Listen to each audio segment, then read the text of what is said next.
अच्छा चलिए, तो मैं पूछ लेता हूं पहले राकेश जी से। आपने कहा कि ये सरकार में है और इन्होंने जंग छेड़ रखी है, युद्ध छेड़ रखा है। अभी संघ प्रमुख का बयान तो उल्टा ये आया था कि हिंदू समाज 1000 से जो है वो युद्ध लड़ रहा है। ये कह रहे हैं आपका युद्ध जो है मुसलमानों के खिलाफ है, सरकार है लेकिन सरकार के बावजूद मुसलमानों से जंग छेड़ रखी है। राकेश जी। देखिए सौरभ जी, एक तो पहले मैं इंडिया टीवी के दर्शकों के सामने इस बात को बहुत स्पष्टता से कह दूं कि भारतीय जनता पार्टी के नाम पर कोई फ्रेंचाइजी नहीं है। नक्कालों से सावधान रहिए। बहुत सारे ए बी सी तरह के अपने आप को दावा करेंगे कि बी टीम है, सी टीम है, डी टीम है, लेकिन भारतीय जनता पार्टी एकमात्र पार्टी है, उसकी कोई टीम नहीं है अलग अलग प्रकार की। ये बी सी टीम अपनी अपनी बनाते हैं। अभी नीरज जी साबित करेंगे कि कैसे कलीम साहब आपकी बी टीम है। राष्ट्रवादी कांग्रेस पार्टी बनी है, तृणमूल कांग्रेस बनी है।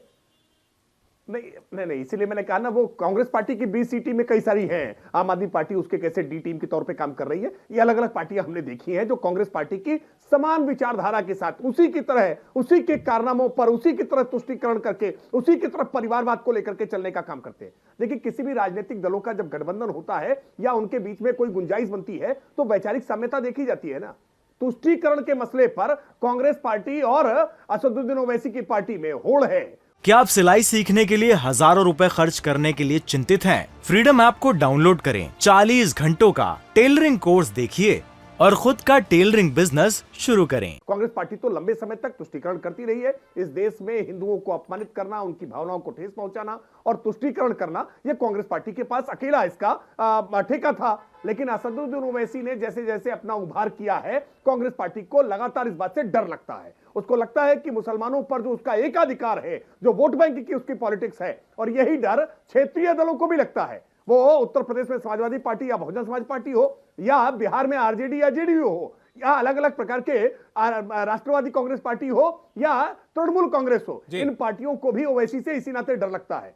सच्चाई यह है कि सबका साथ, सबका विकास, सबका विश्वास और सबका प्रयास का नारा केवल मंत्र के रूप में नहीं, तंत्र में लागू करके दिखाया है। आज विकास की योजनाओं में भारतीय जनता पार्टी ने उस वर्ग को सबसे ज्यादा लाभ पहुंचाया जिसको सबसे ज्यादा डराते थे। आज विकास की योजनाओं में 27%, 28%, 30% से ज्यादा आज हिस्सेदारी, चाहे वो प्रधानमंत्री आवास हो, चाहे वो पेयजल की योजनाएं हो, चाहे वो जनधन खाते हो, चाहे वो आज बिजली के कनेक्शन हो, इन योजनाओं में सर्वाधिक लाभ उनको पहुंचा है। और इसलिए पीड़ा है। लेकिन ये लुभाने की कोशिश करते रहे, लैला के पीछे मजनू भागते रहे, लैला नाना करती रहे, लेकिन सबका उद्देश्य तुष्टीकरण करना है। और ये तुष्टीकरण। अच्छा राकेश जी, पहले तो एक चीज आप क्लियर कीजिए। अभी आपने कहा है कांग्रेस हो, सपा हो या बाकी विपक्षी दल हो, जो मुसलमानों को अपना वोट बैंक बांधती थी, ये ओवैसी से डर रहे हैं, यानी ओवैसी मुस्लिम समाज में अपनी पैठ बढ़ा रहे हैं, ये मानते हैं आप?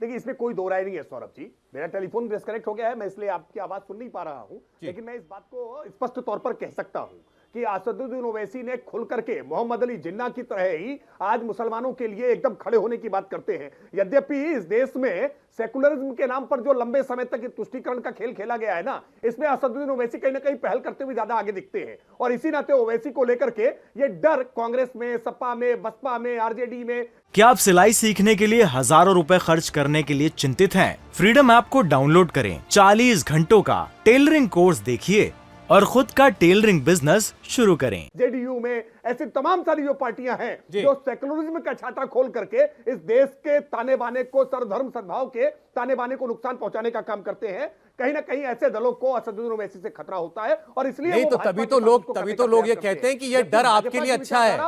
अगर ये सारी विपक्षी पार्टियां मुस्लिम वोट के नाम पर ओवैसी से डर रही हैं, तो आपके लिए तो ये अच्छी बात है।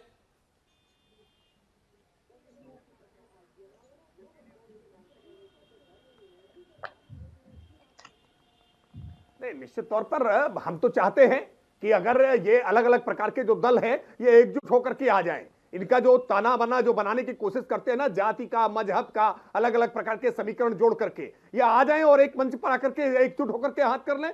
क्योंकि अलग अलग गठबंधन बनाने का प्रयास तो करते रहे हैं, लेकिन देश की जनता इस बात को जानती है कि गरीबों का विकास, पिछड़ों का विकास, दलितों का विकास, महिलाओं का विकास अगर समग्रता से किसी ने किया है तो वो नरेंद्र मोदी ने किया है। इसलिए जितने भी गठबंधन बनाने का प्रयास करना चाहें, गठबंधन बना ले, एकजुट होकर के सामने आ जाए, जीतेगा। अच्छा चलिए ठीक है। इंडिया टीवी हर वक्त हर जगह डाउनलोड करने के लिए सर्च करें India TV news Google play store या ऐप स्टोर पर।